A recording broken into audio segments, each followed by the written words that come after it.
Welcome to Mettur Agaram TNPSC பயிற்சி மையம். இன்றைக்கி பார்த்தீங்கன்னா தமிழுடைய நூல் வெளியீடு, அதாவது நூல் ஆசிரியர் அதனுடைய அடைமொழி தான் நம்ம இன்றைக்கி வீடியோவை பார்க்க போகிறோம். ஓகேங்களா?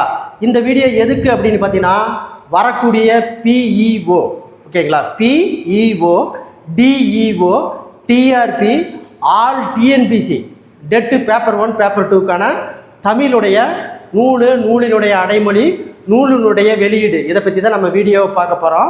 மிஸ் பண்ணாத பாருங்கள். இந்த வருஷம் எலெக்ஷன் வரதுனால நிறையா போஸ்டிங் கால்பர் வரும். கண்டிப்பாக ஏதோ ஒரு அரசாங்க போஸ்டிங்கை நம்ம உள்ளே போயிடலாம். வாங்க வீடியோவுக்கு போவோம்.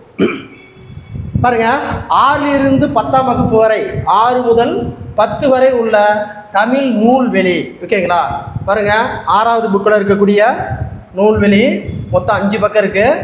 7லேருந்து 6லேருந்து 14 வரை 7வது தமிழ் நூல், 8வது 15லேருந்து 23, 9வது பார்த்தீங்கன்னா 24லேருந்து 32, 10வது மட்டும் 33லேருந்து 42 பக்கம் வரை. பாருங்கள், இதில் நம்ம ஒன்று ஒன்றா பார்க்க போகிறோம். அதை பார்த்தீங்கன்னா 6வது தமிழ் புக்கில் இருக்கக்கூடிய நூல்வெளி. ஓகேங்களா?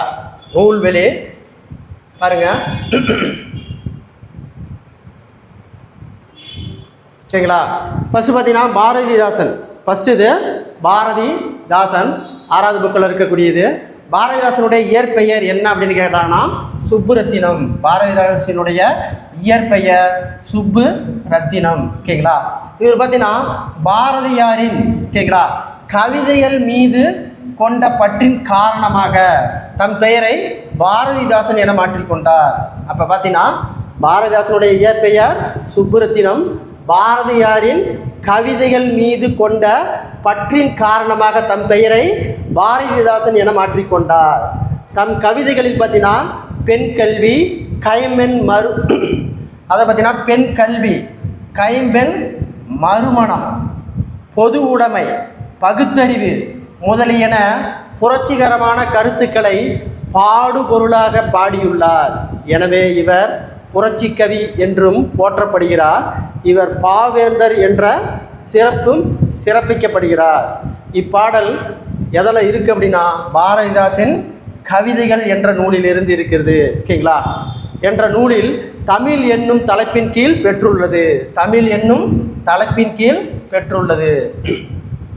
அடுத்து பாருங்க. ஓகேங்களா? நூல் வெளியீடு, நூல்வெளி 2வது. ஓகேங்களா? பெருஞ்சித்தனாருடைய இயற்பெயர், பெருஞ்சித்தனாருடைய இயற்பெயர், ஓகேங்களா, மாணிக்கம். ஒரு புக்கில் பார்த்தீங்கன்னா துரை மாணிக்கம்னு இருக்குது. ஓகேங்களா? துரை மாணிக்கம்னு இருக்குது. இவர் பிறந்தது சேலம். ஓகேங்களா? இவர் பாவலரேறு என்னும் சிறப்பு பெயரால் அழைக்கப்படுகிறார். அவர் எழுதிய நூல் பாருங்கள், கனிச்சாறு, கொய்யாக்கனி, பாவையப்புத்து, நூறாசிரியம் முதலிய நூல்களை இயற்றியுள்ளார். தென்மொழி, தமிழ் சிட்டு, தமிழ் நிலம் ஆகிய இதழ்களை நடத்தினார்.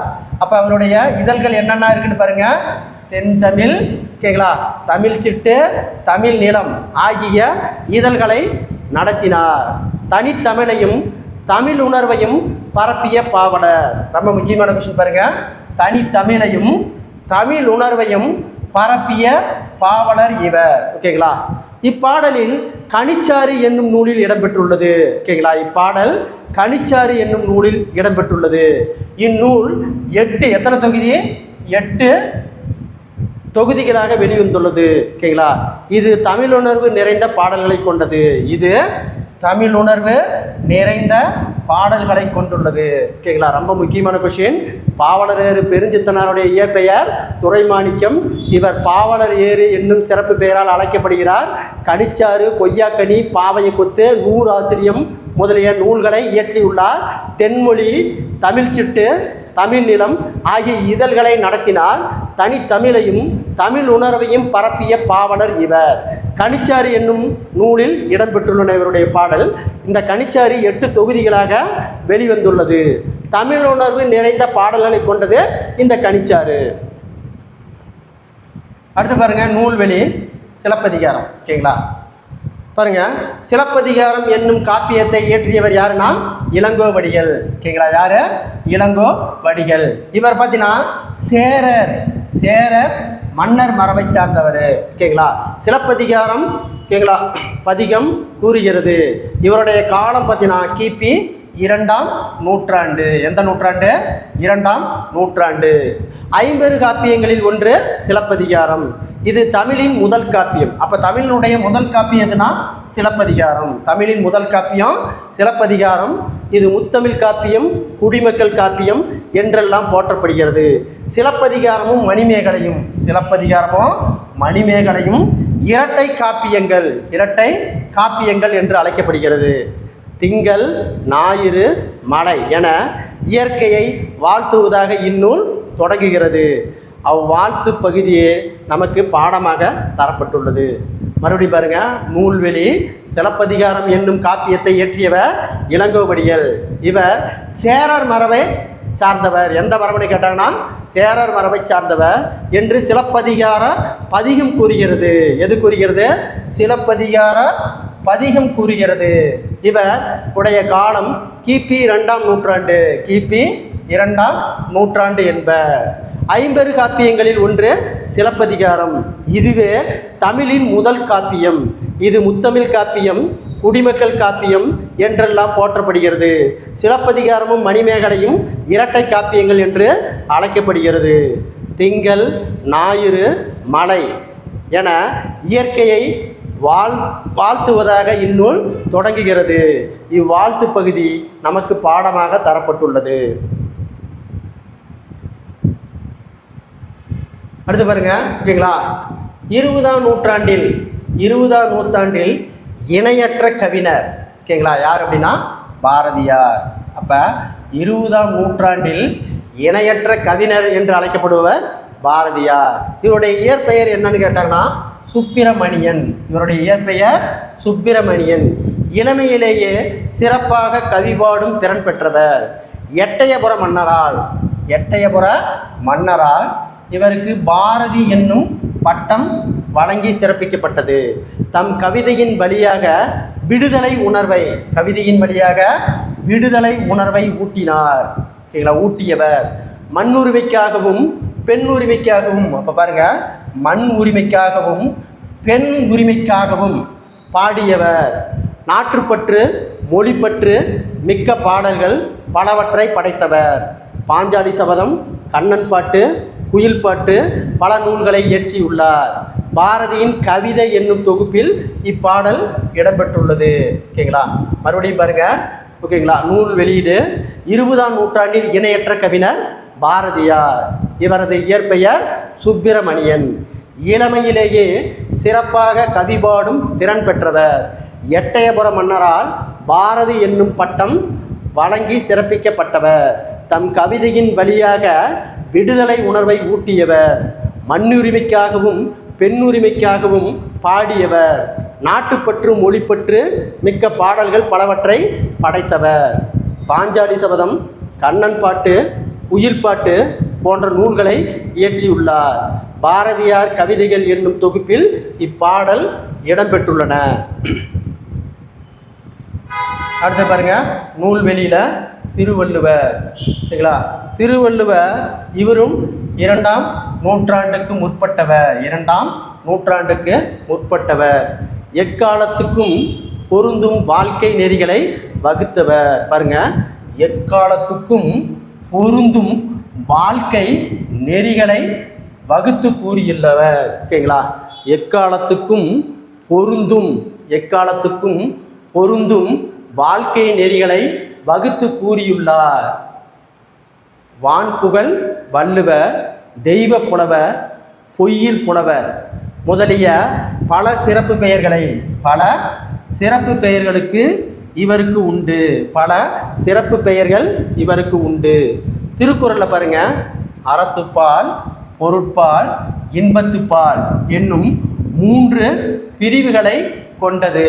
அப்போ திருக்குறளில் அறத்துப்பால், பொருட்பால், இன்பத்துப்பால் என்னும் 3 பிரிவுகளை கொண்டது. இது பார்த்தீங்கன்னா 11 கீழ்கணக்கு நூல்களில் ஒன்று. இது 11 கீழ்கணக்கு நூல்களில் ஒன்று. திருக்குறள் 133 அதிகாரம். எத்தனை அதிகாரம்? 133 அதிகாரங்களும் 1330 குறள்களையும் கொண்டுள்ளது. அப்போ திருக்குறள் 11 கீழ்கணக்கு நூல்களில் ஒன்று. திருக்குறளில் 133 அதிகாரம் 1330 குறட்பாக்களையும் கொண்டுள்ளது. திருக்குறளில் இல்லாதது இல்லை, சொல்லாதது இல்லை என்னும் வகையில் சிறப்பு விளங்குகிறது. திருக்குறளுக்கு உலக பொதுமறை, வாயுரை வாழ்த்து முதலிய பல சிறப்பு பெயர்கள் வழங்கப்படுகின்றன. ஓகேங்களா? 100க்கு மேற்பட்ட மொழிகளில் திருக்குறள் மொழிபெயர்க்கப்பட்டுள்ளது. ஓகேங்களா? 100க்கு மேற்பட்ட. ஓகேங்களா? அப்போ பார்த்தீங்கன்னா 107 மொழியில் திருக்குறள் மொழிபெயர்த்திருக்கிறாங்க. இது பழைய புக்கில் இருக்குது. மறுபடியும் பாருங்கள், நூல்வெளி. திருவள்ளுவர் 2000 ஆண்டுகளுக்கு முற்பட்டவர். எக்காலத்துக்கும் பொருந்தும் வாழ்க்கை நெறிகளை வகுத்து கூறியுள்ளார். வான்புகழ் வள்ளுவர், தெய்வ புலவர், பொய்யில் புலவர் முதலிய பல சிறப்பு பெயர்கள் இவருக்கு உண்டு. திருக்குறளில் அறத்துப்பால், பொருட்பால், இன்பத்துப்பால் என்னும் 3 பிரிவுகளை கொண்டது. 11 கீழ்கணக்கு நூல்களில் ஒன்று திருக்குறள். 133 அதிகாரங்களில் 1330 குறட்பாக்களை கொண்டுள்ளது. திருக்குறளில் இல்லாதது இல்லை, சொல்லாதது இல்லை என்னும் வகையில் சிறந்து விளங்குகிறது. திருக்குறளுக்கு உலக பொதுமறை, வாயுரை வாழ்த்து முதலிய பல சிறப்பு பெயர்கள் வழங்குகின்றன. திருக்குறள் 100க்கு மேற்பட்ட மொழிகளில் மொழிபெயர்க்கப்பட்டுள்ளது. 100க்கு மேற்பட்ட மொழிகளில் திருக்குறள் மொழிபெயர்க்கப்பட்டுள்ளது. அப்போ பார்த்தீங்கன்னா பழைய புக்கில் 107 மொழின்னு இருக்குது. பழைய புக்கில் 107 மொழிகளில் மொழிபெயர்க்கப்பட்டுள்ளதுன்னு இருக்குது. அடுத்தது நூல்வெளி. பாருங்க, நூல்வெளி அதாவது பார்த்தீங்கன்னா தம்மை ஒத்த அலைநீளத்தில் சிறப்பிப்பவர் என்று மேத கு அப்துல் கலாம் அவர்களால் பாராட்ட பெற்றவர் நெல்லை சு.முத்து. இவர் அறிவியல் அறிஞர் மற்றும் கவிஞர். இவர் பார்த்தீங்கன்னா விக்ரம் சாராபாய் விண்வெளி ஆராய்ச்சி மையம், சதீஷ்வான் விண்வெளி மையம், இந்திய விண்வெளி மையம் ஆகிய நிறுவனங்களில் பணியாற்றினார். அறிவியல் கவிதைகள், கட்டுரைகள் பலவற்றை படைத்துள்ளார். 80க்கு மேற்பட்ட நூல்களை எழுதியுள்ளார். அறிவியல் ஆத்திச்சூடி என்னும் ஒரு பகுதியே இங்கு தரப்பட்டுள்ளது. அப்போ பாருங்க, தம்மை ஒத்த அலைநீளத்தில் சிந்திப்பவர் என்று மேதா கு அப்துல் கலாம் அவர்களால் பாராட்ட பெற்றவர் யார்? நெல்லை சு.முத்து. இவர் ஒரு அறிவியல் அறிஞர் மற்றும் கவிஞர். விக்ரம் சாராபாய் விண்வெளி மையம், சதீஷ்வான் விண்வெளி மையம், இந்திய விண்வெளி மையம் ஆகிய நிறுவனங்களில் பணியாற்றியவர். அறிவியல் கவிதைகள், கட்டுரைகள் பலவற்றை படைத்துள்ளார். 80க்கு மேற்பட்ட நூல்களை எழுதி வெளியிட்டுள்ளார். அறிவியல் ஆத்திச்சூடி என்னும் நூலில் ஒரு பகுதி இங்கு தரப்பட்டுள்ளது. அப்போ அறிவியல் ஆத்திச்சூடி நூலை எழுதியவர் யாருன்னா நெல்லை சு.முத்து. அப்போ வெறும் ஆத்திச்சூடினா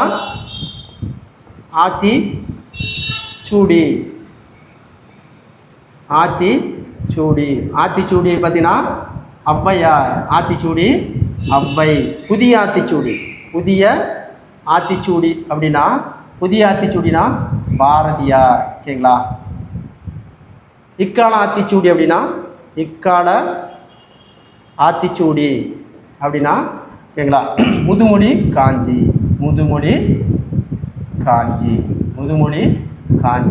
பாருங்க, ஆத்திச்சூடினா ஔவையார், புதிய ஆத்திச்சூடினா பாரதியார், இக்கால ஆத்திச்சூடினா முதுமொழி காஞ்சி, அறிவியல் ஆத்திச்சூடினா நெல்லை சு.முத்து. ஓகேங்களா?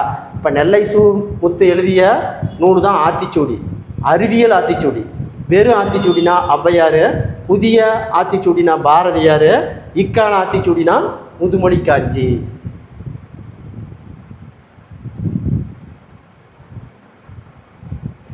அடுத்து பாருங்க, ஔவையார். நூல்வெளி ஔவையார். இந்நூலின் ஆசிரியர் ஔவையார். ஓகேங்களா? ஔவையார் எழுதிய நூல் பாருங்க, ஆத்திச்சூடி, கொற்றைவேந்தன், நல்வெளி போன்ற நூல்களை இயற்றியுள்ளார். அப்போ பாருங்கள் எத்தனை நூல்னு.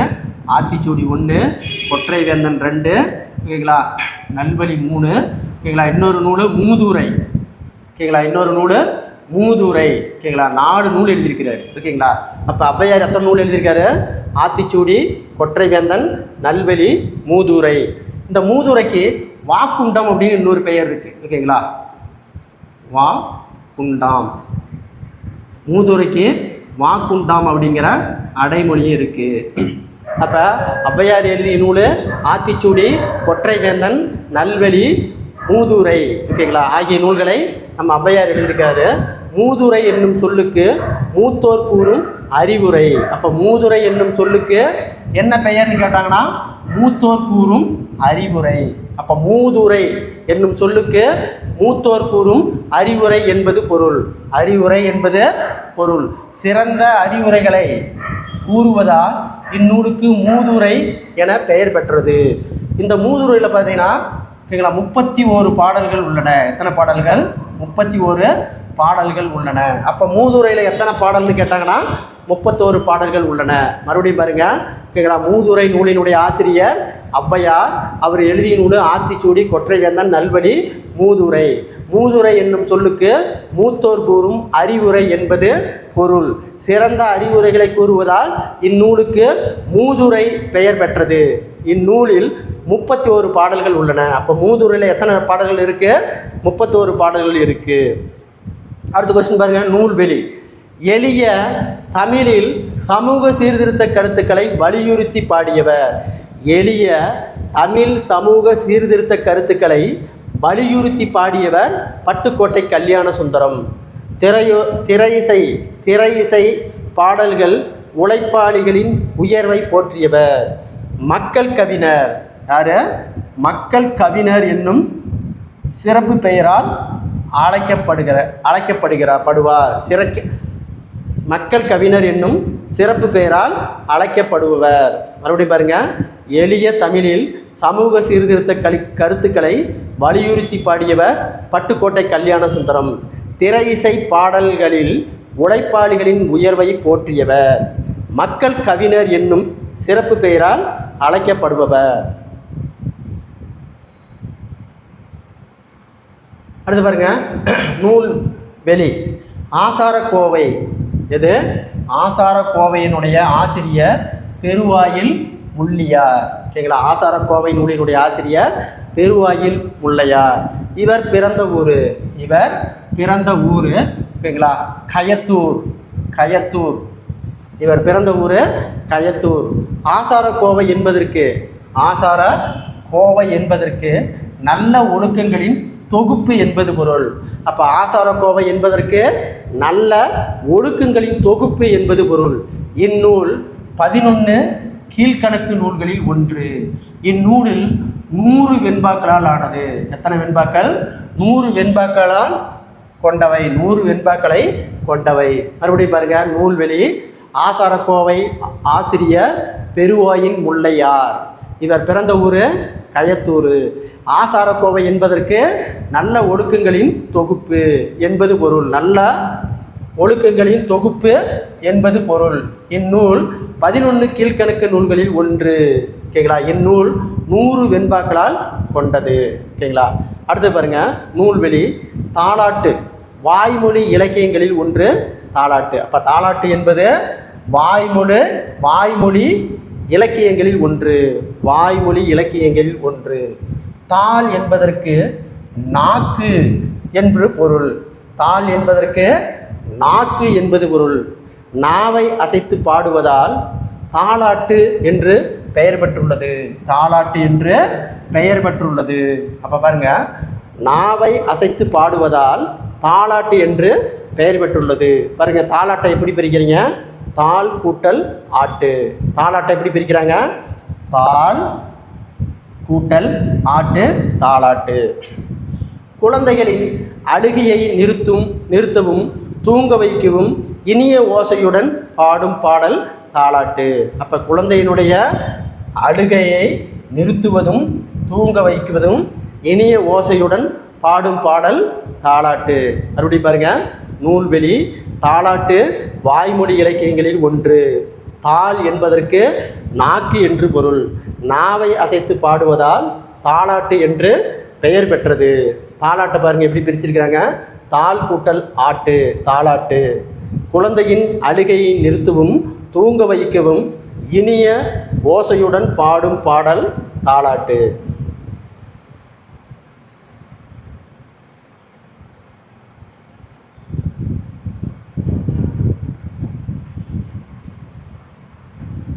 அடுத்து பாருங்க முடியரசன். ஓகேங்களா, முடியரசன் பாருங்க. அடுத்தது முடியரசன். முடியரசனுடைய இயற்பெயர் துரைராசு. முடியரசனுடைய இயற்பெயர் துரைராசு. பூங்கொடி, வீரகாவியம், காவியப்பாவை முதலிய நூல்களை எழுதியுள்ளார்.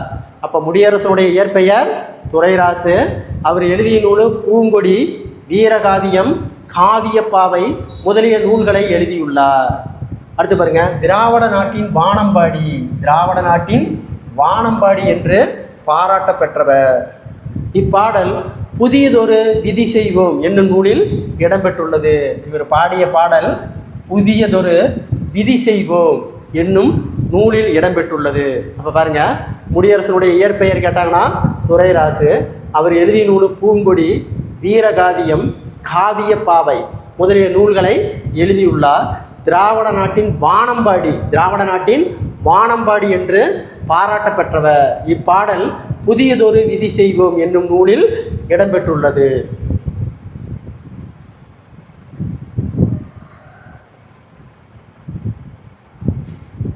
அடுத்த நூல் வெளி பாருங்க. உழைக்கும் மக்கள், உழைக்கும் மக்கள் தம் களைப்பை மறக்க உற்சாகத்துடன் பாடும் பாடல் நாட்டுப்புற பாடலாகும். அப்போ மறுபடியும் பாருங்க, உழைக்கும் மக்கள் தம் களைப்பை மறக்க உற்சாகத்துடன் பாடும் பாடலே நாட்டுப்புற பாடலாகும். காதலால் கேட்டு, காதால் கேட்டு, காதால் கேட்டு வாய்மொழியாக வழங்கப்படும் பெறுவதால் இதனை வாய்மொழி இலக்கியம் என்ப.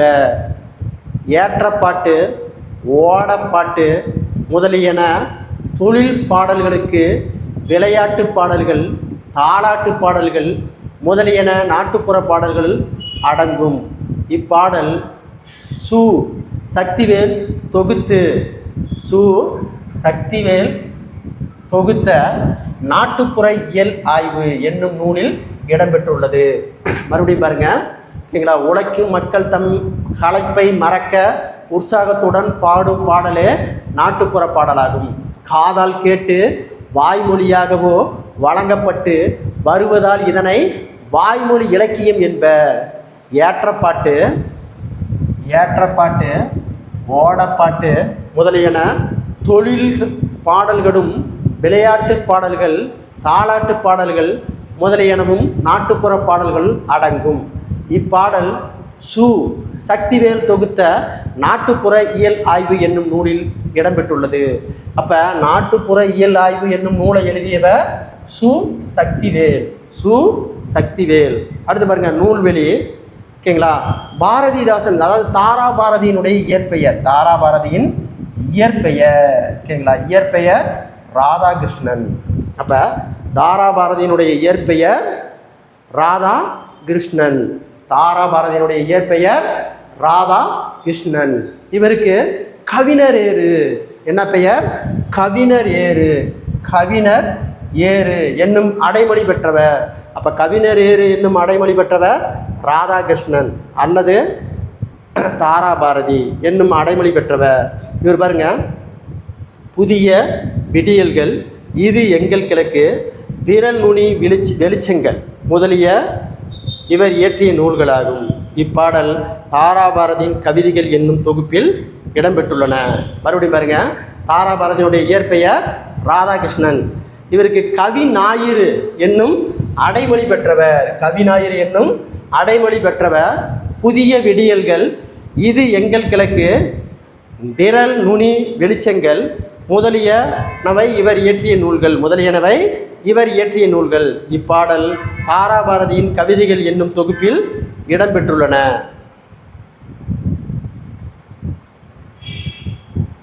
அடுத்து பாருங்க நூல்வெளி. கலீல் கிப்ரான். கலீல் கிப்ரான் என்பவர், கலீல் கிப்ரான் என்பவர் எந்த நாட்டை சார்ந்தவர் அப்படின்னா லெபானன்.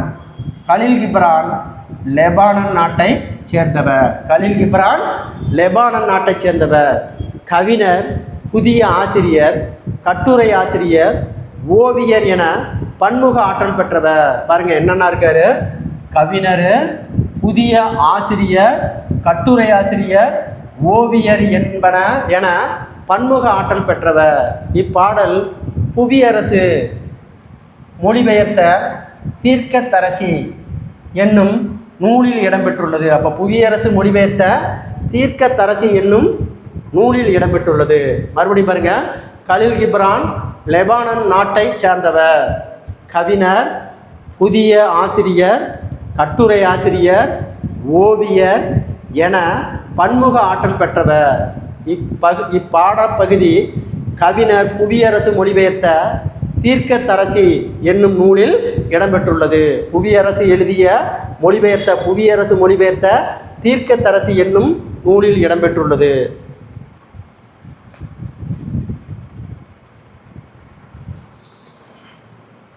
அடுத்து பாருங்க, நூல்வெளி. அடுத்தது நூல்வெளி. இப்பாடலை எழுதியவர் தாயுமானவர். திருச்சியை ஆண்ட விஜய ரகுநாத சொக்கநாதரிடம் தலைமை கணக்காயராக பணிபுரிந்தவர் தாயுமானவர். இப்பகுதி தாயுமானவர் பாடல் என்னும் நூலில் உள்ளது. இந்நூலை தமிழ் மொழியின் உபநிடதம் என போற்றப்படுகிறது. அப்போ தமிழ் மொழியின் உபநிடதம் என்னும் போற்றப்படுவது தாயுமானவருடைய பாடல். இந்த கேள்வி நிறையா டைம் கேட்டிருக்கிறாங்க. ஓகேங்களா? தமிழ் மொழியின் உபநிடதம் என்னும் அழைக்கக்கூடியது தாயுமானவருடைய பாடல். ஓகேங்களா? இப்பாடல் பராபர கன்னி என்னும் தலைப்பில் உள்ளன. கன்னி என்பதற்கு 2 அடிகளை கொண்டது. கன்னி என்பதற்கு 2 அடிகளால் பாடப்படும் பாடல் வகை. மறுபடியும் பாருங்க, இப்பாடலை எழுதியவர் தாயுமானவர். பார்த்தீங்கன்னா திருச்சியை ஆண்ட விஜய ரகுநாத சொக்கலிங்கலிடம் தலைமை கணக்காரராக பணிபுரிந்தார். இப்பகுதி தாயுமானவர் பாடல் என்னும் நூலில் உள்ளது. இந்நூலை தமிழ் மொழியின் உபநிடதம் என போற்றப்பட்டுள்ளது. இப்பாடல் பராபர கன்னி என்னும் தலைப்பில் உள்ளன. கன்னி என்பது 2 அடிகளால் பாடப்படும் பாடல் வகை. அப்போ கன்னி என்பது 2 அடிகளால் பாடப்படும் பாடல் வகை.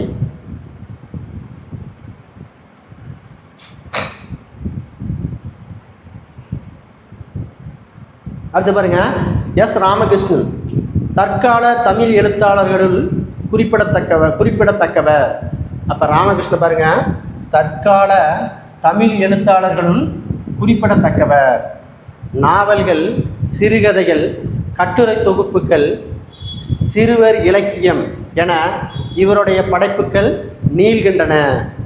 உபபாண்டவம், கதாவிலாசம், தேசாந்திரி, கால் முளைத்த கதறிகள் முதலிய ஏராளமான நூல்களை எழுதியுள்ளார். இக்கதை தாவரங்களின் உரையாடல் என்னும் சிறுகதை தொகுப்பில் இடம்பெற்றுள்ளது.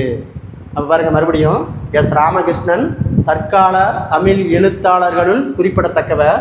நாவல், சிறுகதைகள், கட்டுரை தொகுப்புகள், சிறுவர் இலக்கியங்கள் என இவருடைய படைப்புகள் நீள்கின்றன. உபபாண்டவம், கதாவிலாசம், தேசாந்திரி, கால் முளைத்த கதைகள் முதலிய ஏராளமான நூல்களை எழுதியுள்ளார். இக்கதை தாவரங்களின் உரையாடல் என்னும் சிறுகதை தொகுப்பில் இடம்பெற்றுள்ளன.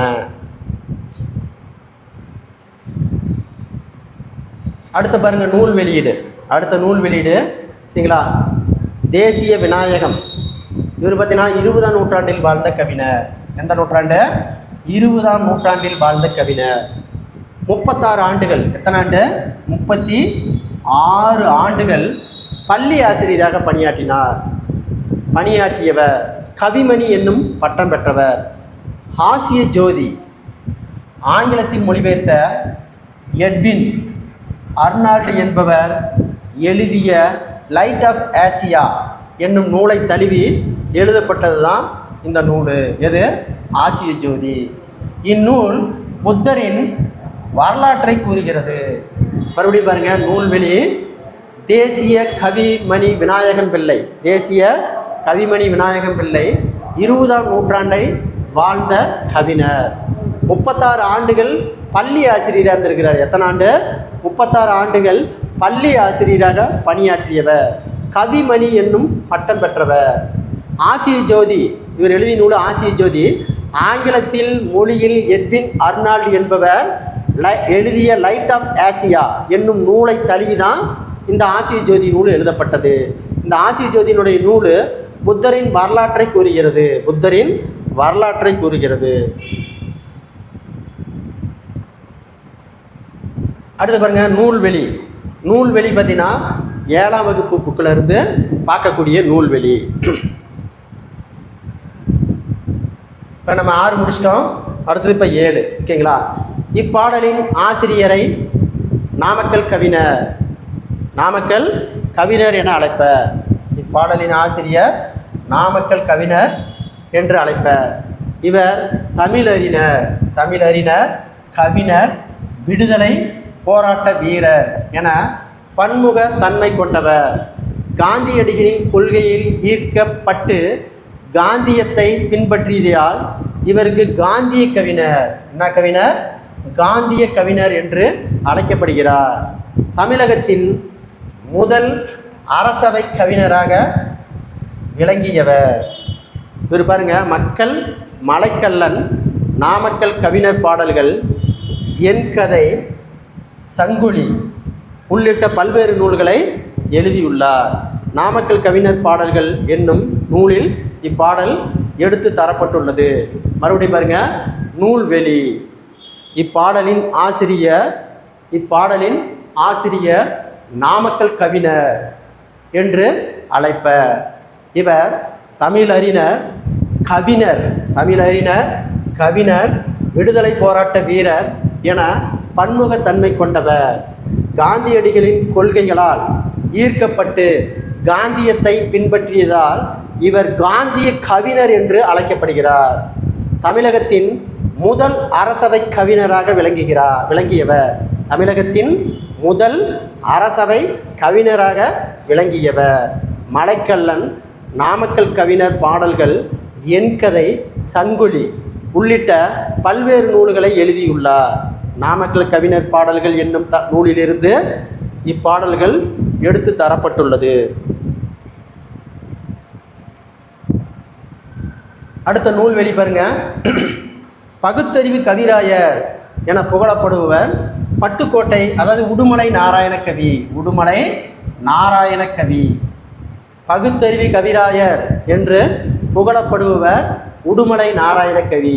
இவர் தமிழ் திரைப்பாடலாசிரியராகவும் நாடக எழுத்தாளராகவும் புகழ்பெற்றவர். நமது பாடல்கள் மூலம் பகுத்தறிவு கருத்துக்களை பரப்பியவர். தன்னுடைய பாடல்கள் மூலம் பகுத்தறிவு கருத்துக்களை பரப்பியவர். நாட்டுப்புற இசையின் எளிமையை கையாண்டு கவிதைகள் எழுதியவர். இவரது பாடல்கள் ஒன்று இங்கு தரப்பட்டுள்ளது. மறுபடியும் பாருங்க, பகுத்தறிவு கவிராயர் என்று புகழப்படுபவர் உடுமலை நாராயணகவி. இவர் தமிழ் திரைப்பட பாடலாசிரியராகவும் நாடக எழுத்தாளராகவும் புகழ்பெற்றவர். நமது பாடல்களை மூலம் பகுத்தறிவு கருத்துக்களை பரப்பியவர். நாட்டுப்புற இசையின் எளிமையை கையாண்டு கவிதைகள் எழுதியவர். இவரது பாடல் ஒன்று இங்கு தரப்பட்டுள்ளது. அடுத்து பாருங்க, நூல்வெளி. ராஜமார்த்தாண்டன், ஓகேங்களா? கவிஞர், இதழாளர், கவிதை ஆய்வாளர் என பன்முக திறன்கள் பெற்றவர். கொல்லிப்பாவை, அதாவது பார்த்தீங்கன்னா கொல்லிப்பாவை என்னும் சிற்றிதழை நடத்தியவர். அப்போ கொல்லிப்பாவை என்னும் சிற்றிதழை நடத்தியவர் ராஜமார்த்தாண்டன். ராஜமார்த்தாண்டன் கவிதைகள் என்னும் நூலுக்காக தமிழ் வளர்ச்சித்துறை பரிசு பெற்றது. அப்போ இந்த நூல் தமிழ் வளர்ச்சித்துறையில் பரிசு பெற்றவர். சிறந்த தமிழ் கவிஞர்களின் தொகுப்பு கொங்குதோர் வாழ்க்கை என்னும் தலைப்பில் நூலாக்கியுள்ளது. கொங்குதோர் வாழ்க்கை என்னும் தலைப்பில் நூலாக்கியுள்ளது. இவரது அப்படியே நிற்கட்டும் அந்த மரம், அப்படியே நிற்கட்டும் அந்த மரம் என்னும் நூலில் உள்ள கவிதை இங்கு தரப்படுகிறது. அப்போ இந்த கவிதை அப்படியே நிற்கட்டும் அப்படிங்கிற நூல்லேருந்து தரப்படுது. மறுபடியும் பாருங்கள், நூல்வெளி. ராஜமார்த்தாண்டன் கவிஞர், இதழாளர், கவிதை திறனாய்வாளர் என பன்முக திறன்கள் பெற்றவர். கொல்லிப்பாவை என்னும் கொல்லிப்பாவை என்னும் சிற்றிதழை நடத்தியவர். ராஜமார்த்தாண்டன் கவிதைகள் என்னும் நூலுக்காக தமிழ் வளர்ச்சி துறையில் பரிசு பெற்றது. சிறந்த தமிழ் கவிதைகளை தொகுத்து கொங்குதோர் வாழ்க்கை என்னும் தலைப்பில் நூலாக்கியுள்ளார்.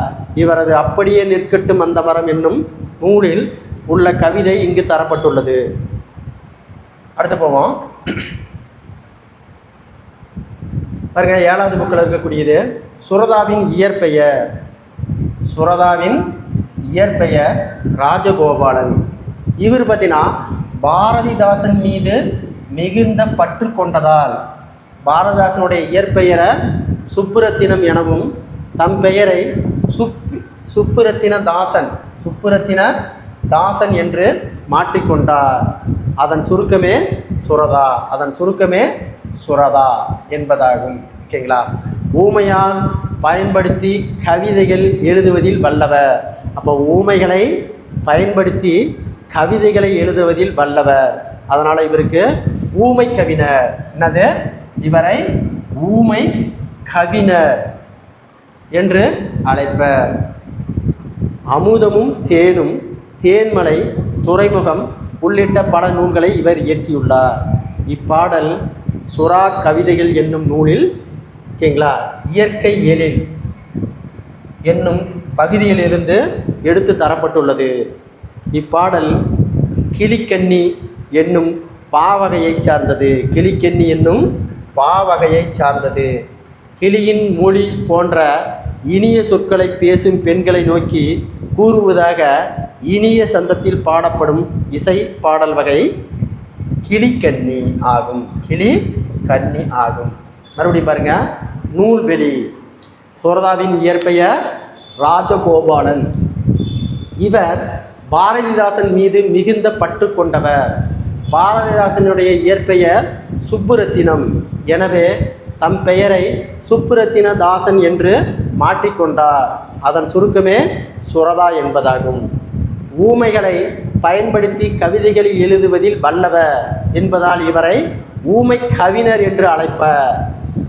அமுதம், தேன்மலை, துறைமுகம் உள்ளிட்ட பல நூல்களை இவர் இயற்றியுள்ளார்.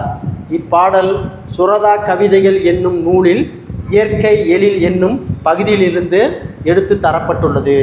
இப்பாடல் கிளிக்கண்ணி என்னும் பாவகையைச் சேர்ந்தது. கிளியின் மொழி போன்ற இனிய சொற்களை பேசும் பெண்களை நோக்கி கூறுவதாக இனிய சந்தத்தில் பாடப்படும் இசை பாடல் வகை கிளிக்கண்ணி ஆகும். அடுத்த நூல்வெளி பாருங்க. திருக்குறளை தந்த திருவள்ளுவர் 2ஆம் ஆண்டுகளுக்கு முற்பட்டவர். எவ்வளவு? 2000 ஆண்டுகளுக்கு முற்பட்டவர் என்று கூறுவர். இவர் முதற்பாவலர், பொய்யில் புலவர், சென்னா போதர் போன்ற சிறப்பு பெயர்களால் அழைக்கப்படுகிறார். தமிழ் நூல்களில் திரு என்னும் அடைமொழியோடு வருகின்ற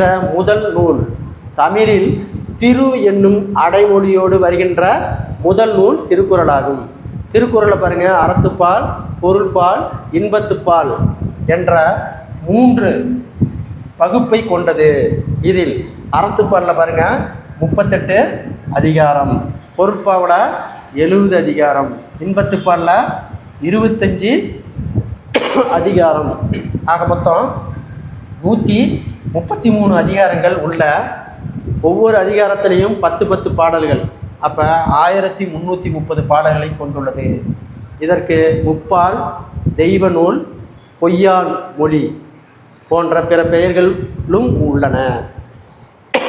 மறுபடியும் பாருங்க. நூல்வெளி. திருக்குறளை தந்த திருவள்ளுவர் 2000 ஆண்டுகளுக்கு முற்பட்டவர் என்று கூறுவர். இவர் முதற்பாவலர், பொய்யில் புலவர், சென்னா போதர் போன்ற சிறப்பு பெயர்களால் குறிப்பிடப்படுகிறார். தமிழ் நூலில் திரு என்னும் அடைமொழியோடு வருகின்ற முதல் நூல் திருக்குறளாகும். அப்போ திரு என்னும் அடைமொழியோடு வருகின்ற முதல் நூல் திருக்குறள் ஆகும். திருக்குறள் அறத்துப்பால், பொருட்பால், இன்பத்துப்பால் என்றும் 3 பகுப்பு கொண்டது. இதில் அறம் 38, பொருள் 70, இன்பம் 25 என மொத்தம் 133 அதிகாரங்கள் உள்ளன.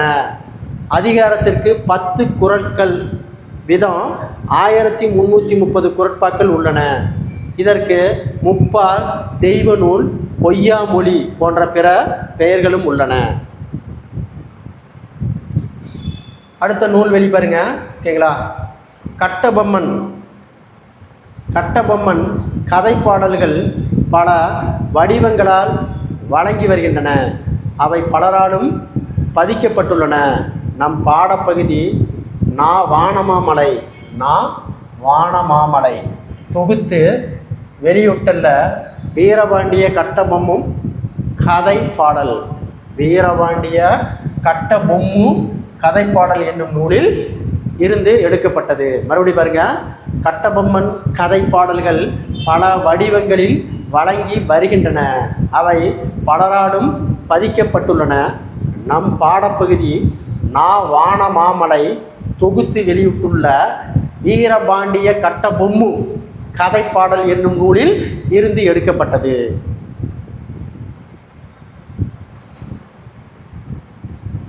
அடுத்து பாருங்க. ஓகேங்களா? காவர் பெண்டு சங்ககால பெண் புலவர்களுள் ஒருவர். காவர் பெண்டு என்பது சங்ககால பெண் புலவர்களுள் ஒருவர். சோழ மன்னன் போரவை கோப்பெரும் நற்கிள்ளியின் செவிலி தாயாக விளங்கியவர் என்பர். கல்வியில் தேர்ச்சியும் கவிபாடும் ஆற்றலும் மிக்க இவர் சங்ககால மக்களின் வீரத்தை கருப்பொருளாக கொண்டு இப்பாடலை பாடியுள்ளார். இவர் பாடிய ஒரே ஒரு பாடல் புறநானூறில் இடம்பெற்றுள்ளது. இவர் பாடிய ஒரே ஒரு பாடல் புறநானூறில் இடம்பெற்றுள்ளது. புறநானூறு 8 தொகை நூல்களில் ஒன்று. புறநானூறு என்பது 8 தொகை நூல்களில் ஒன்று. இந்நூல் பண்டைகால தமிழர் மக்களின் வாழ்க்கை முறை, நாகரிகம், பண்பாடு, வீரம் முதலியவற்றை வெளிப்படுத்தும் நூலாக விளங்குகிறது. இந்த பாடல் 86வது பாடலாக இங்கு தரப்பட்டுள்ளது. மறுபடியும் பாருங்க. காவர் பெண்டு சங்ககால பெண் புலவர்களுள் ஒருவர். சோழ மன்னன் போரவை கோப்பெரும் நற்கிள்ளியின் செவிலித்தாயாக விளங்கியவர் என்பர். கல்வியில் தேர்ச்சியும் கவிபாடும் ஆற்றல் மிக்க இவர் சங்ககால மக்களின் வீரத்தை கருப்பொருளாக கொண்டு இப்பாடலை பாடியுள்ளார். இவர் பாடிய ஒரே ஒரு பாடல் புறநானூற்றில் இடம்பெற்றுள்ளது. பாருங்க. புறநானூறு 8 தொகை நூல்களில் ஒன்று. இந்நூல் பண்டைகால தமிழ் மக்களின் வாழ்க்கை முறை, நாகரிகம், பண்பாடு, வீரம் முதலியவற்றை வெளிப்படுத்தும் நூலாக விளங்குகிறது. இந்நூலில் 86வது பாடல் இங்கு தரப்பட்டுள்ளது. அடுத்த கொஸ்டின் பாருங்க.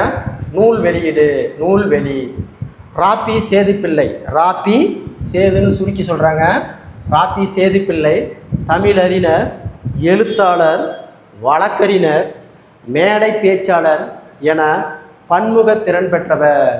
ராப்பி சேதுப்பிள்ளை தமிழறிஞர், எழுத்தாளர், வழக்கறிஞர், மேடை தமிழ் பேச்சாளர் என பன்முக திறன் பெற்றவர். இவரை சொல்லின் செல்வர் ராப்பி சேதுப்பிள்ளை சொல்லின் செல்வர் என போற்றப்படுவார். செய்யுளுக்கு உரிய எதுகை மோனை என்பதற்கு உரைநடைக்குள் கொண்டு வந்தவர் இவரே. பாருங்க. அதாவது பார்த்தீங்கன்னா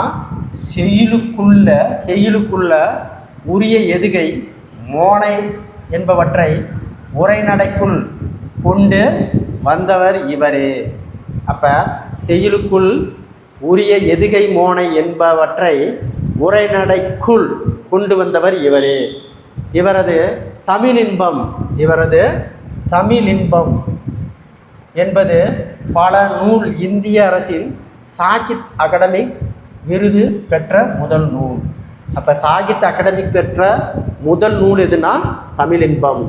சாகித் அகாடமிக் விருது பெற்ற முதல் நூல் தமிழின்பம். இந்த தமிழின்பம் என்ற நூலை எழுதியவர் தான் ராப்பி சேதுப்பிள்ளை. ஓகேங்களா? அடுத்து பாருங்க. ஆற்றங்கரையினிலே, கடற்கரையினிலே, தமிழ் விருந்து, தமிழகம், ஊரும் பேரும், மேடை பேச்சு உள்ளிட்ட பல நூல்களை இயற்றியவர், பல நூல்களை எழுதியுள்ளார். வ.உ. சிதம்பரனார் பேசுவதாக அமைந்த நம் பாடப்பகுதி கடற்கரையினிலே என்னும் நூலிலிருந்து எடுத்தெழுதப்பட்டுள்ளது. மறுபடியும் பாருங்க, ராபி சேதுப்பிள்ளை தமிழறிஞர், எழுத்தாளர், வழக்கறிஞர், மேடை பேச்சாளர் என பன்முக திறன் பெற்றவர். இவரை சொல்லின் செல்வர் என்று போற்றப்படுபவர். செய்யுளுக்கு உரிய எதுகை மோனை என்பவற்றை உரைநடைக்குள் கொண்டு வந்தவர் இவரே. இவரது தமிழின்பம் என்னும் நூல் இந்திய அரசின் சாகித்ய அகாடமிக்கு விருது பெற்ற முதல் நூலாகும். அப்போ அகாடமிக்கு விருது பெற்ற முதல் நூல் தமிழின்பம்.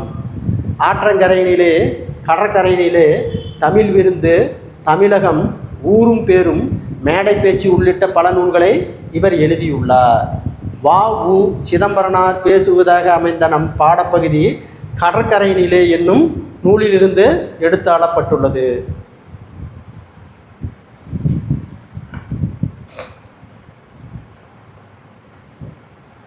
அடுத்தது பாருங்க,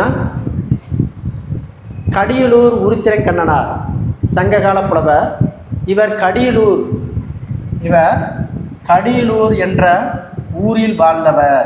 இவர் பத்துப்பாட்டில் உள்ள பெரும்பாற்று படை, பட்டினப்பாலை ஆகிய நூல்களை இயற்றியுள்ளார். அப்போ பெரும்பானாற்று படையும் பட்டினப்பாலை நூலையும் இயற்றியவர் யாருன்னா கேங்களா, உருத்திரம் கண்ணனார். பெரும்பானாற்று படையில் பாட்டுடை தலைவன் யாரு? தொண்டைமான் இளந்திரையன். இந்நூலில் 346 முதல் 351 வரை 346 முதல் 351 வரை உள்ள அடிகள் நமக்கு பாடப்பகுதியாக தரப்பட்டுள்ளது. வள்ளல் ஒருவரிடம் பரிசு பெற்று திரும்பும் புலவர், பாணர் போன்றவர் அந்த வள்ளலிடம் சென்று பரிசு பெற பிறருக்கு வழிகாட்டுவதாக பாடப்படுவது ஆற்றுப்படை இலக்கியம் ஆகும். மறுபடியும் பாருங்க, கடியலூர் உருத்திரங்கண்ணனார் சங்ககால புலவர். இவர் கடியலூர் என்ற ஊரில் வாழ்ந்தவர். இவர் பத்துப்பாட்டில் உள்ள பெரும்பானாற்றுப்படை, பட்டினப்பாலை ஆகிய நூல்களை இயற்றியுள்ளார். பெரும்பானாற்றுப்படையின் பாட்டுடை தலைவன் தொண்டைமான் இளந்திரையன். இந்நூலில் 346 முதல் 351 வரை உள்ள அடிகள் நமக்கு பாடப்பகுதியாக தரப்பட்டுள்ளன. வள்ளல் ஒருவரிடம் பரிசு பெற்று திரும்பும் புலவர், பாணர் போன்றவர் அந்த வள்ளலிடம் சென்று பரிசு பெற பிறருக்கு வழிகாட்டுவதாக பாடப்படுவது ஆற்றுப்படை இலக்கியமாகும்.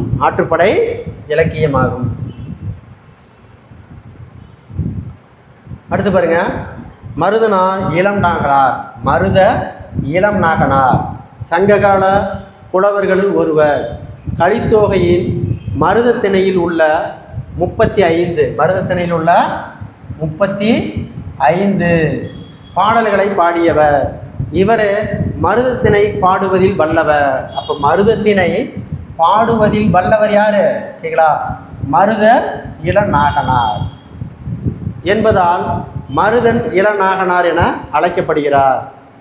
அகநானூறு 8 தொகை நூல்களில் ஒன்று. புலவர் பலரால் பாடப்பட்டு 400 பாடல்களை கொண்டது. எத்தனை பாடல்?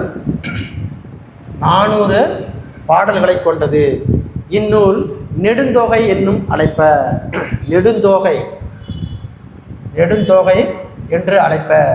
இந்நூலில் 255வது பாடல் இங்கு தரப்பட்டுள்ளது.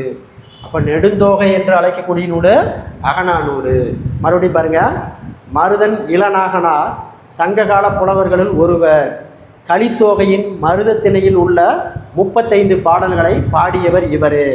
மருதத்திணை பாடுவதில் வல்லவர் மருதநாகனார் என்பதால் மருதநாகனார் என அழைக்கப்படுகிறார். அகநானூறு 8 தொகை நூல்களில் ஒன்று. புலவர் பலரால் பாடப்பட்டு 400 பாடல்களை கொண்டது. இந்நூல் நெடுந்தொகை என்று அழைப்பர். அப்போ நெடுந்தொகை என்று அழைக்கக்கூடிய நூல் அகநானூறு. இந்நூலில் 255 பாடல் இங்கு தரப்பட்டுள்ளது.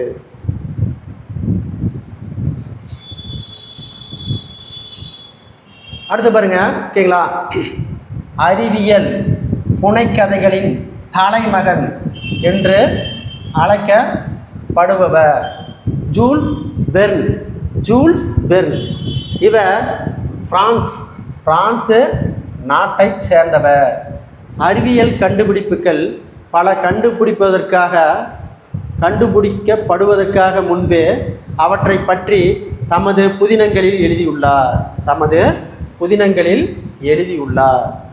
80 நாளில் 80 நாளில் உலகத்தை சுற்றி புவியின் மையத்தை நோக்கி ஒரு பயணம் உள்ளிட்ட பல புதினங்களை படைத்துள்ளார். அவர் எழுதிய ஆழ்கடலின் அடியில் எனும் புதினம் குறிப்பிடத்தக்க ஒன்று. அதன் மொழிபெயர்ப்பின் சுருக்கமே நமது பாடமாக கொடுக்கப்பட்டுள்ளது. மறுபடியும் பாருங்க, நூல்வெளி அறிவியல் புனை கதைகளின் தலைமகன் என்று அழைக்கப்படுபவர் ஜூல்ஸ் வெர்ன். இவர் பிரான்ஸ் நாட்டைச் சேர்ந்தவர். அறிவியல் கண்டுபிடிப்புகள் பல கண்டுபிடிக்கப்படுவதற்கு முன்பே அவற்றை பற்றி தமது புதினங்களில் எழுதியவர். 80 நாளில் உலகத்தை சுற்றி புவியின் மையத்தை நோக்கி ஒரு பயணம் உள்ளிட்ட பல புதினங்களை படைத்துள்ளார். இவர் எழுதிய ஆழ்கடலின் அடியில் என்னும் புதினம் குறிப்பிடத்தக்க ஒன்று. இதன் மொழிபெயர்ப்பின் சுருக்கமே நமது பாடமாக கொடுக்கப்பட்டுள்ளது.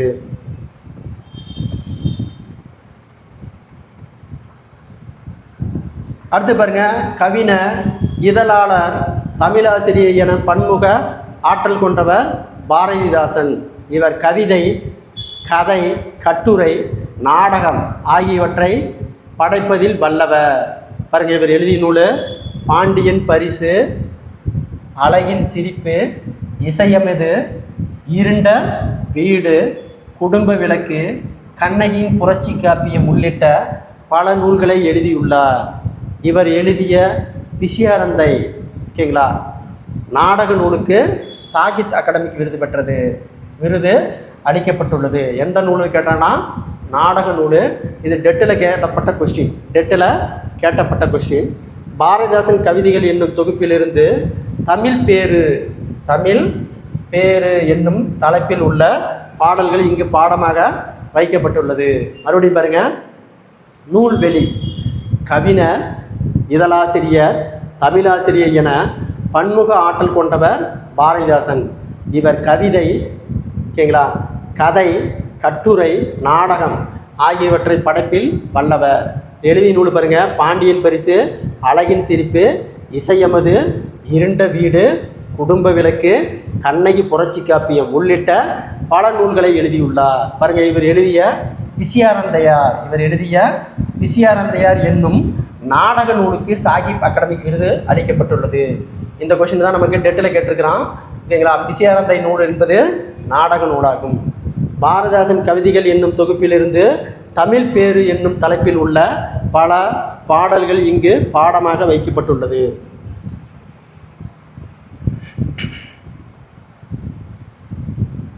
அடுத்து பாருங்க, நாலடியார் நூலை எழுதியவர் யாருன்னா சமண முனிவர்கள். நாலடியார் நூலை எழுதிய சமண முனிவர்கள் பலரால் எழுதப்பட்ட நூலாகும். இப்போ நாலடியாருங்கிறது சமண முனிவர்கள் பலரால் எழுதப்பட்ட நூலாகும். இந்நூல் 11 கீழ்க்கணக்கு நூல்களில் ஒன்று. இது 400 வெண்பாக்களால் ஆனது. எத்தனை? 400 வெண்பாக்களால் ஆனது. இந்நூல் 4 அடி 400.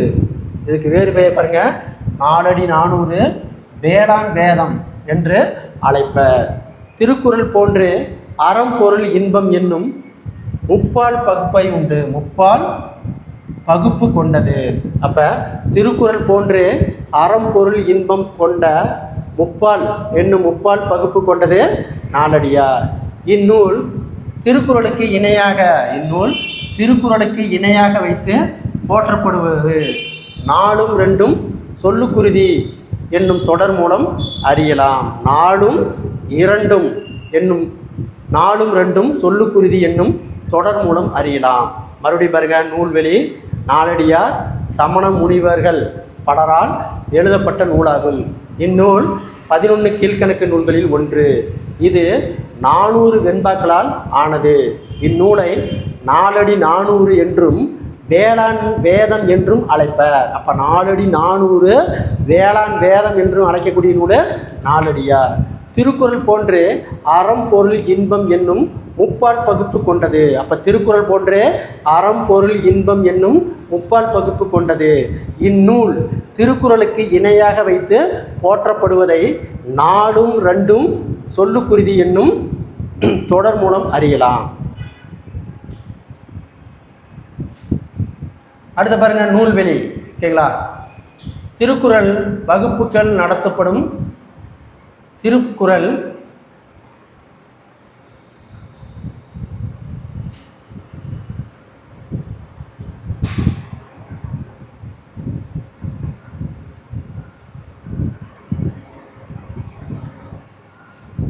திருக்குறள் வகுப்புகள் நடத்தியும் தொடர் சொற்பொழிவு நிகழ்ச்சியை திருக்குறளை பரப்பும் பணி செய்தவர் திருக்குறளர் வி. முனுசாமி. நகைச்சுவை ததும்பும் நமது பேச்சால் மக்களை கவர்ந்தவர் இவர். வள்ளுவர் உள்ளம், வள்ளுவர் காட்டிய வழி, திருக்குறளின் நகைச்சுவை உள்ளிட்ட பல நூல்களை எழுதியுள்ளார். உலக பொதுமறை திருக்குறள் உரை விளக்கம் என்னும் இவரது நூல் பெரும் புகழ் பெற்றது. இக்கட்டுரை சிந்தனை களஞ்சியம் என்னும் இவரது நூலிலிருந்து தொகுத்து தரப்பட்டுள்ளது. மறுபடியும் பாருங்க, திருக்குறள் வகுப்புகள் நடத்தியும் தொடர் சொற்பொழிவு நிகழ்ச்சியும் திருக்குறளை பரப்பும் பணியை செய்தவர். அப்போ திருக்குறளை பரப்பும் பணியை செய்தவர் யாருன்னா வி. முனுசாமி. அதனால் இவருக்கு திருக்குறளர் என்று அழைக்கக்கூடியவர் வி. முனுசாமி. நகைச்சுவை ததும்பும் நமது பேச்சால் மக்களை கவர்ந்தவர் இவர். வள்ளுவர் உள்ளம், வள்ளுவர் காட்டிய வழி, திருக்குறளின் நகைச்சுவை உள்ளிட்ட பல நூல்களை எழுதியுள்ளார். உலக பொதுமறை திருக்குறள் உரை விளக்கம் என்னும் இவரது நூல் பெரும் புகழ் பெற்றது. அப்போ இவரது பெரும் புகழ் பெற்ற நூல் உலக பொதுமறை திருக்குறள் உரை என்னும் இவரது நூல் பெரும் புகழ் பெற்றது. இக்கட்டுரை சிந்தனை களஞ்சியம் என்னும் இவரது நூலிலிருந்து தொகுத்து தரப்படுகிறது. சிந்தனை களஞ்சியம் என்னும் இவரது நூலிலிருந்து தொகுத்து தரப்பட்டுள்ளது. அடுத்து பாருங்க, நூல்வெளி. இக்கதையை எழுதியவர் சுப்பிர பாரதி மணியன். இவர் குழந்தை தொழிலாளர் முறை ஒழிப்பு, இயற்கை வளங்கள் பாதுகாத்தல் போன்ற கருத்துக்களை வலியுறுத்தி சிறுகதை, புதினம், கட்டுரை முதலியவற்றை எழுதியுள்ளார். கனவு என்னும் இலக்கிய இதழை நடத்தி வருகிறார். பின்னல், வேட்டை, தண்ணீர் யுத்தம், புத்து மண்ணு, கதை சொல்லும் கலை உள்ளிட்ட பல நூல்களை எழுதியுள்ளார். அப்போ பாருங்க, நூல் வெளியீடு. இக்கதையை எழுதியவர் சுப்பிர பாரதி மணியன். இவர் குழந்தை தொழிலாளர் முறை ஒழிப்பு, இயற்கை வளங்களை பாதுகாத்தல் போன்ற கருத்துக்களை வலியுறுத்தி சிறுகதை, புதினம், கட்டுரை முதலியவற்றை எழுதியுள்ளார். பாருங்க, கனவு என்னும் இலக்கிய இதழை நடத்தியவர். அப்போ கனவு என்னும் இலக்கிய இதழை நடத்தியவர் சுப்பிர பாரதி மணியன். ஓகேங்களா? அவர் எழுதிய நூல் பாருங்க, பின்னல், வேட்டை, தண்ணீர் யுத்தம், புத்து மண்ணு, கதை சொல்லும் கலை உள்ளிட்ட பல நூல்களை எழுதியுள்ளார்.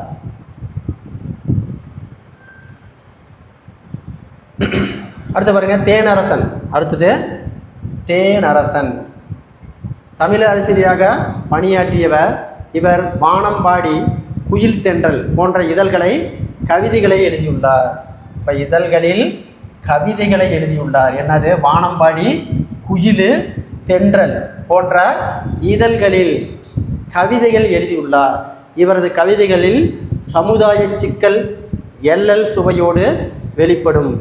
மண் வாசல், வெள்ளை ரோஜா, பெய்து பழகிய மேகம் ஆகிய கவிதை நூல்கள் எழுதியுள்ளார். பாடப்பகுதியில் உள்ள கவிதை பெய்து பழகிய மேகம். பெய்து பழகிய மேகம் என்னும் நூலிலிருந்து எடுத்து தரப்பட்டுள்ளது. மறுபடியும் பாருங்க, நூல்வெளி. நூல்வெளி. தேனரசன் யாரு? தேனரசன் தமிழாசிரியாக பணியாற்றியவர். இவர் வானம்பாடி, குயிலு, தென்றல் போன்ற இதழ்களில் கவிதைகள் எழுதியுள்ளார். இப்போ எந்தெந்த நூலில் கவிதை எழுதியிருக்கிறாரு? வானம்பாடி, குயிலு, தென்றல் போன்ற இதழ்களில் கவிதை எழுதியுள்ளார். இவரது கவிதைகளில் சமுதாய சிக்கல்கள் எல்லல் சுவையோடு வெளிப்படும். மண் வாசல், வெள்ளை ரோஜா, பெய்து பழகிய மேகம் ஆகிய கவிதை நூல்களை எழுதியுள்ளார். இப்பாடப்பகுதியில் உள்ள கவிதை பெய்து பழகிய மேகம் என்னும் நூலிலிருந்து எடுத்து தரப்பட்டுள்ளது. அடுத்து பாருங்க, நூல்வெளி. காளமேக புலவர் இவருடைய இயற்பெயர் வரதன்.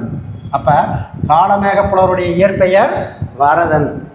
மேகம் மழை பொழிவது போல கவிதைகளை விரைந்து பாடியதால் இவர் காளமேக புலவர் என்று அழைக்கப்பட்டார். திருவானைக்கா உலா, சரஸ்வதி மாலை, பரபிரம்ம விளக்கம், சித்திரப்பாடல் ஆகிய நூல்களை எழுதியுள்ளார். இவரது தனிப்பாடல் திரட்டு என்னும் நூலில் இடம்பெற்றுள்ளன. அந்நூலிலிருந்து ஒரு பாடல் தான் இங்கு தரப்படுகிறது. அந்நூலிலிருந்து ஒரு பாடல் தான் இங்கு தரப்பட்டுள்ளது. மறுபடியும் பாருங்க, காளமேக புலவருடைய இயற்பெயர் வரதன். காளமேக புலவரின் இயற்பெயர் வரதன். மேகம் மழை பொழிவது போல கவிதைகளை விரைந்து பாடியதால் இவர் காளமேக புலவர் என்று அழைக்கப்பட்டார். பாருங்க, இவர் எழுதிய நூல் திருவானைக்கா உலா, சரஸ்வதி மாலை, பரபிரம்ம விளக்கம், சித்திரமடல் ஆகிய நூல்களை எழுதியுள்ளார். இவரது தனிப்பாடல் திரட்டு என்னும் நூலில் இடம்பெற்றுள்ளன. அந்நூலிலிருந்து ஒரு பாடல் தான் இங்கு தரப்பட்டுள்ளது. அடுத்த நூல் மொழி பாருங்க, பழமொழி 400. ஆசிரியர் மூன்றுரை அரையனார் ஆவார். அப்ப பழமொழி 400 நூலின் ஆசிரியர் மூன்றுரை அரையனார்.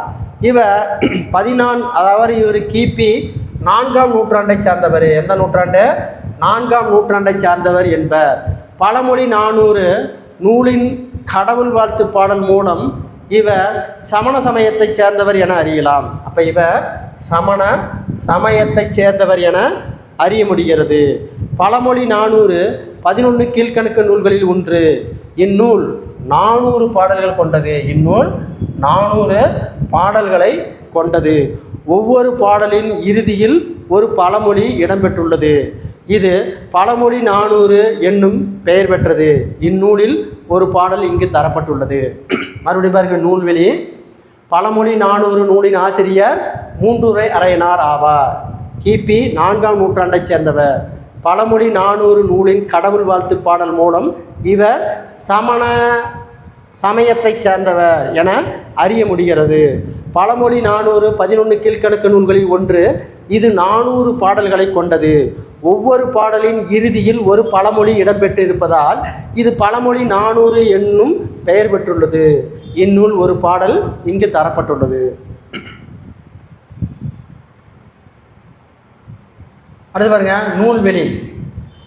நாட்டுப்புறங்களில் உழைக்கும் மக்கள் தங்கள் களைப்புகளை தெரியாமல் இருப்பதற்காக பாடும் பாடலே நாட்டுப்புற பாடல் எனப்படுகிறது. இதனை வாய்மொழி இலக்கியம் என்று வழங்குபவர். பல்வேறு தொழில்கள் குறித்து நாட்டுப்புற பாடல்களை மலையருவி என்னும் நூலில் கி.வா. ஜெகநாதன் தொகுத்துள்ளார். இந்நூலில் உள்ள உழவு தொழில் பற்றி பாடல் ஒன்று இங்கு தரப்பட்டுள்ளது. பாருங்க, நாட்டுப்புற பாடல்கள் உழைக்கும் மக்கள் தங்கள் களைப்பு தெரியாமல் இருப்பதற்காக பாடும் பாடலே நாட்டுப்புற பாடல் எனப்படுகிறது. இதனை வாய்மொழி இலக்கியம் என்று வழங்குவர். பல்வேறு தொழில்கள் குறித்த நாட்டுப்புற பாடல்கள் மலையருவி என்னும் நூலில் யாரு? கி.வா. ஜெகநாதன் தொகுத்துள்ளார். இந்நூலில் உள்ள உழவு தொழில் பற்றி பாடல் ஒன்று இங்கு தரப்பட்டுள்ளது. அப்போ மலை அருவி என்னும் நூலை எழுதியவர் கி.வா. ஜெகநாதன். கி.வா. ஜெகநாதன். அடுத்து பாருங்க, ஓகேங்களா, 7வது புக்கில் இருக்கிற டி.கே.சி. அப்படின்னா டி.கே. சிதம்பரனார். டி.கே.சினா டி.கே. சிதம்பரநாதர். இவர் பார்த்தீங்கன்னா வழக்கறிஞர் தொழிலை செய்பவர். வழக்கறிஞர் தொழிலை செய்பவர். தமிழ் எழுத்தாளர், திறனாய்வாளராகவும் புகழ் பெற்றவர். இவர் பார்த்தீங்கன்னா ரசிகாமணி. ரசிகாமணி. ரசிகாமணி என்று சிறப்பிக்கப்பட்டவர். இவர் தமது வீட்டில் வட்டி தொட்டி, பாருங்க, வட்டி தொட்டி என்னும் பெயரில் இலக்கிய கூட்டங்களை நடத்தி வருகிறார். வட்டி தொட்டி என்னும் இலக்கிய கூட்டங்களை நடத்தி வருகிறார். கடித இலக்கியத்தின் முன்னோடி, தமிழிசை காவலர், வளர்தமிழ் ஆர்வலர், குற்றால முனிவர் என பலவராக புகழப்படுகிறார். பாடப்பகுதி இடம்பெற்றுள்ள கட்டுரை இதய ஒளி. இதய ஒளி என்னும் நூலிலிருந்து தரப்படுகிறது. மறுபடியும் பாருங்க, டி.கே.சி. என அழைக்கப்படும் டி.கே. சிதம்பரனார் வழக்கறிஞர் தொழில் செய்பவர். தமிழ் எழுத்தாளராகவும் திறனாய்வாளராகவும் புகழ் பெற்றவர். ரசிகாமணி. ரசிகாமணி என்று சிறப்பிக்கப்பட்டவர். இவர் தமது வீட்டில் வட்டி தொட்டி என்னும் பெயரில் இலக்கிய கூட்டங்களை நடத்தி வந்தார். இவர் கடித இலக்கியத்தின் முன்னோடி. தமிழிசை காவலர், வளர்தமிழ் ஆர்வலர், குற்றால முனிவர் என பலவராலும் புகழப்படுவார். பாடப்பகுதி இடம்பெற்றுள்ள கட்டுரை இவரது இதய ஒளி என்னும் நூலில் தரப்பட்டுள்ளது. அடுத்து பாருங்க, நூல்வெளி. பொய்கை ஆழ்வார். யாரு? பொய்கை ஆழ்வார் காஞ்சிபுரத்தில் அருகில் உள்ள திருவெங்கா என்னும் ஊரில் பிறந்தவர். 4000 திவ்ய பிரபந்தத்தில் முதல் திருவந்தாதியை இவர் பாடியவர். அதன் முதல் பாட நமக்கு கொடுக்கப்பட்டுள்ளது. அடுத்த நூல்வெளி பாருங்க. பொய்கை ஆழ்வார் காஞ்சிபுரத்துக்கு அருகில் உள்ள திருவெங்கா என்னும் ஊரில் பிறந்தவர். 4000 திவ்ய பிரபந்தத்தில் உள்ள முதல் திருவந்தாதி இவர் பாடியது. அதன் முதல் பாடல் நமக்கு கொடுக்கப்பட்டுள்ளது. அடுத்து பொய்கை ஆழ்வார் முடிஞ்சதா? அடுத்தது பூதத்தாழ்வார்.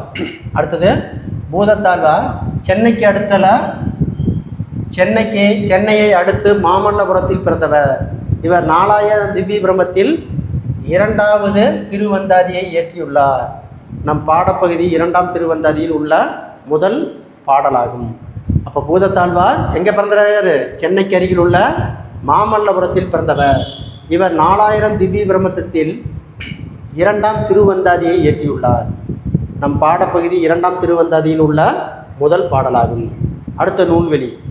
முனைப்பாடியார். திருமுனைப்பாடியார் என்னும் ஊரை சார்ந்தவர். முனைப்பாடியார் திருமுனைப்பாடி என்னும் ஊரை சார்ந்தவர். சமண புலவர். என்னது?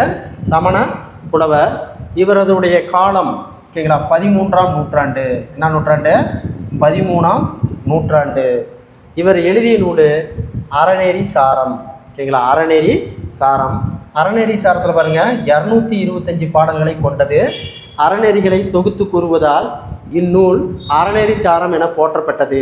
இந்நூலில் 15ஆம் பாடல், இந்த பாடல் 15ஆம் பாடல்கள் நமக்கு பாடமாக தரப்பட்டுள்ளது. மறுபடியும் பாருங்கள், நூல்வெளி. முனைப்பாடியார் திருமுனைப்பாடி என்னும் ஊரை சேர்ந்தவர். சமண புலவர். இவரதுடைய காலம் 13ஆம் நூற்றாண்டு. இவர் இயற்றிய அறநெறிச்சாரம் 225 பாடல்களை கொண்டது. அறநெறிகளை தொகுத்து கூறுவதால் இந்நூல் அறநெறிச்சாரம் என போற்றப்பட்டது. இந்நூலில் 15வது பாடல் நமக்கு பாடமாக தரப்பட்டுள்ளது.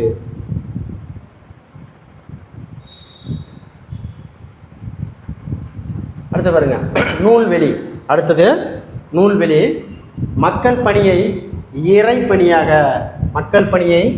இறைப்பணியாக எண்ணித்தும் வாழ்நாள் முழுவதும் தொண்டு செய்தவர் தவத்திரு குன்றக்குடி அடிகளார். குன்றக்குடி திருமடத்தின் தலைவராக விளங்கியவர். இவர் தமது பேச்சாலும் எழுத்தாலும் இறை தொண்டு, சமூக தொண்டு, இலக்கிய தொண்டு, இறை தொண்டு, சமூக தொண்டு, இலக்கிய தொண்டு ஆற்றியவர். திருக்குறள் நெறியை பரப்புவதை தம் வாழ்நாள் கடமையாக கொண்டவர். நாயன்மார் அடிச்சுவட்டில், குறட்செல்வம், ஆலயங்கள், சமுதாய மையங்கள் உள்ளிட்ட பல நூல்களை எழுதியுள்ளார். அருளோசை, அறிக அறிவியல் உள்ளிட்ட பல இதழ்களையும் நடத்தியுள்ளார். ஓகேங்களா? அருளோசை, அறிக அறிவியல் உள்ள சில இதழ்களையும் நடத்தியுள்ளார். ஒப்புரவு என்னும் நெறி, ஒப்புரவு நெறி என்னும் தலைப்பில் அடிகளார் கூறியுள்ள கருத்துக்கள் நம் பாடப்பகுதியில் தொகுத்து தரப்பட்டுள்ளது. மறுபடியும் பாருங்கள், நூல்வெளி மக்கள் பணியையே இறை பணியாக எண்ணித்து வாழ்நாள் முழுவதும் தொண்டு செய்தவர் தவ திரு குன்றக்குடி அடிகளார். குன்றக்குடி திருமடத்தின் தலைவராக விளங்கியவர். திருமடத்தின் தலைவராக விளங்கிய இவர் தமது பேச்சாலும் எழுத்தாலும் இறை தொண்டு, சமூக தொண்டு, இலக்கிய தொண்டு ஆற்றியவர். திருக்குறள் நெறியை பரப்புவதை தம் வாழ்நாள் கடமையாக கொண்டவர். நாயன்மார் அடிச்சுவட்டில், குறட்செல்வம், ஆலயங்கள், சமுதாய மையங்கள் உள்ளிட்ட பல நூல்களை எழுதியுள்ளார். அருளோசை, அறிக அறிவியல் உள்ளிட்ட இதழ்களையும் நடத்தியுள்ளார். அருளோசை, அறிக அறிவியல் உள்ளிட்ட பல இதழ்களையும் நடத்தியுள்ளார். ஒப்புரவு நெறி என்னும் தலைப்பில் அடிகளார் கூறியுள்ள கருத்துக்கள் நம் பாடப்பகுதியில் தொகுத்து தரப்பட்டுள்ளன. அடுத்து பாருங்க, நூல்வெளி பாருங்க. ஜென் என்னும் ஜப்பானிய மொழி சொல்லுக்கு தியானம் செய் என்பது பொருள். தியானம் செய் என்பது பொருள். அப்போ ஜென் என்பது ஜப்பானிய மொழி சொல்லுக்கு தியானம் செய் என்பது பொருள். புத்த மதத்தை சார்ந்த துறவியரின் ஒரு பிரிவினார ஜென் சிந்தனையாளர்கள். அப்போ புத்த மதத்தை சார்ந்த துறவியர் ஒரு பிரிவினருக்கு தான் ஜென் சிந்தனையாளர்கள். இவர் பெரும்பாலும் சீனாவிலையும் ஜப்பான் ஆகிய நாடுகளிலும் வாழ்ந்து வந்தனர். அவர்கள் தமது சிந்தனைகளை சிறு நிகழ்ச்சிகள், எளிய கவிதைகள் ஆகியவற்றின் மூலம் விளக்குகின்றன. ஜென் கதைகளில் ஒன்று இங்கு பாடப்பகுதியாக தரப்பட்டுள்ளது. மறுபடியும் பாருங்க, நூல்வெளி ஜென் என்பது ஜப்பானிய மொழி சொல்லுக்கு தியானம் செய் என்பது பொருள். ஜென் என்னும் ஜப்பானிய மொழி சொல்லிக்கு தியானம் செய் என்பது பொருள். புத்த மதத்தை சார்ந்த துறவியரில் ஒரு பிரிவினர் ஜென் சிந்தனையாளர்கள். இவர்கள் பெரும்பாலும் பார்த்தீங்கன்னா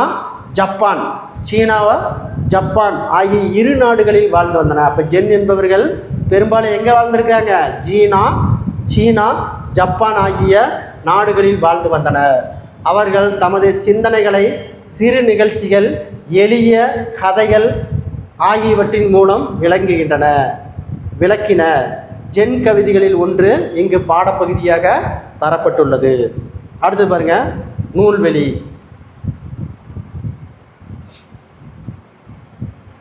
அடுத்த நூல்வெளி பாருங்க, கண்ணதாசனுடைய இயற்பெயர் முத்தையா. இவருக்கு பாருங்க கவியரசுன்னு ஒரு சிறப்பு பெயர். கவியரசு என்னும் சிறப்பு பெயராலும் அழைக்கப்படுகிறார். காவியங்கள், கவிதைகள், கட்டுரைகள், சிறுகதைகள், நாடகங்கள், புதினங்கள் போன்ற இலக்கிய வடிவங்களில் பல்வேறு நூல்களை எழுதியுள்ளார். ஏராளமான திரைப்பட பாடல்களையும் எழுதியுள்ளார். இவர் தமிழக அரசவை கவிஞராகவும் இருந்தார். அப்போ ஏற்கனவே தமிழகத்தின் முதல் அரசவை கவிஞர் நாமக்கல் கவிஞர். ஓகேங்களா? ரெண்டாவது பாருங்க, இவர் தமிழக அரச கவிஞராகவும் இருந்துள்ளார். அப்போ இவர் ரெண்டாவது. ஓகேங்களா? தமிழகத்தினுடைய முதல் அரச கவிஞர்னா நாமக்கல் கவிஞர். தமிழகத்தினுடைய இரண்டாவது அரச கவிஞர் யாருன்னா கண்ணதாசன். இயேசு காவியம் வரலாற்றையும் இவரது அறிவுரைகளையும் கூறும் நூல் இயேசு காவியம் ஆகும். இந்நூலில் உள்ள மலைப்பொழிவு என்னும் பகுதியிலிருந்து சில பாடல்கள் இங்கு தரப்பட்டுள்ளன. மறுபடியும் பாருங்க, நூல்வெளி. கண்ணதாசனுடைய இயற்பெயர் முத்தையா. இவர் கவியரசு என்னும் சிறப்பு பெயராலும் அழைக்கப்படுகிறார். காவியங்கள், கவிதைகள், கட்டுரைகள், சிறுகதைகள், நாடகங்கள், புதினங்கள் போன்ற இலக்கிய வடிவங்களில் பல்வேறு நூல்களை எழுதியுள்ளார். ஏராளமான திரைப்பட பாடல்களையும் எழுதியுள்ளார். இவர் தமிழக அரசவ கவிஞராகவும் இருந்துள்ளார். இயேசுவின் வாழ்க்கை வரலாற்றை தமது அறிவுரைகளை கூறும் நூல் இயேசு காவியமாகும். இந்நூலில் உள்ள மலைப்பொழிவு என்னும் பகுதியிலிருந்து சில பாடல்கள் இங்கு தரப்பட்டுள்ளன. அடுத்து பாருங்க, சே பிருந்தா. யாரு? சே பிருந்தா புகழ்பெற்ற பெண் கவிஞர்கள் ஒருவர். மலை பற்றிய பகிர்தல்கள், வீடு முழுக்க வானம், மக்களுக்கு சொன்ன கதை ஆகிய கவிதை நூல்களை எழுதியுள்ளார். இக்கதை மக்களுக்கு சொன்ன கதை என்னும் நூலிலிருந்து எடுத்து தரப்பட்டுள்ளது. அது பாருங்க, சே பிருந்தா புகழ்பெற்ற பெண் கவிஞர்களுள் ஒருவர். மலை பற்றிய பகிர்தல், வீடு முழுக்க வானம், மக்களுக்கு சொன்ன கதை ஆகிய கவிதை நூல்கள் எழுதியுள்ளார். இக்கவிதை மக்களுக்கு சொன்ன கதை என்னும் நூலிலிருந்து எடுத்து தரப்பட்டுள்ளது. அடுத்த நூல்வெளி பாருங்க, பா வண்ணன். யாரு? பா வண்ணன் சிறுகதை, கவிதை, கட்டுரை என பல்வேறு வகையான இலக்கிய வடிவங்களில் எழுதி வருகிறார். கன்னட மொழியிலிருந்து பல நூல்களை தமிழில் மொழிபெயர்த்தவர். பாருங்க, கன்னட மொழியிலிருந்து பல நூல்களை தமிழில் மொழிபெயர்த்தவர் பா வண்ணன். வேர்கள் தொலைவில் இருக்கின்றன. நேற்று வாழ்ந்தவர்கள், கடலோர வீடு, பாய்மரக் கப்பல், மீசைக்கார பூனை, பிரயாணம் உள்ளிட்ட பல நூல்களை எழுதியுள்ளார். பிரயாணம் என்னும் நூலில் உள்ள பயணம் என்னும் சிறுகதை இங்கு தரப்பட்டுள்ளது. மறுபடியும் பாருங்க, பா வண்ணன் சிறுகதை, கவிதை, கட்டுரை என பல்வேறு வகையான இலக்கிய வடிவங்களில் எழுதி வருகிறார். கன்னட மொழியிலிருந்து பல நூல்களை தமிழில் மொழிபெயர்த்துள்ளார். வேர்கள் தொலைவில் இருக்கின்றன, நேற்று வாழ்ந்தவர்கள், கடலோர வீடு, பாய்மரக் கப்பல், மீசைக்கார பூனை, பிரயாணம் உள்ளிட்ட பல நூல்களை எழுதியுள்ளார். பிரயாணம் என்னும் நூலில் உள்ள பயணம் என்னும் சிறுகதை இங்கு தரப்பட்டுள்ளது.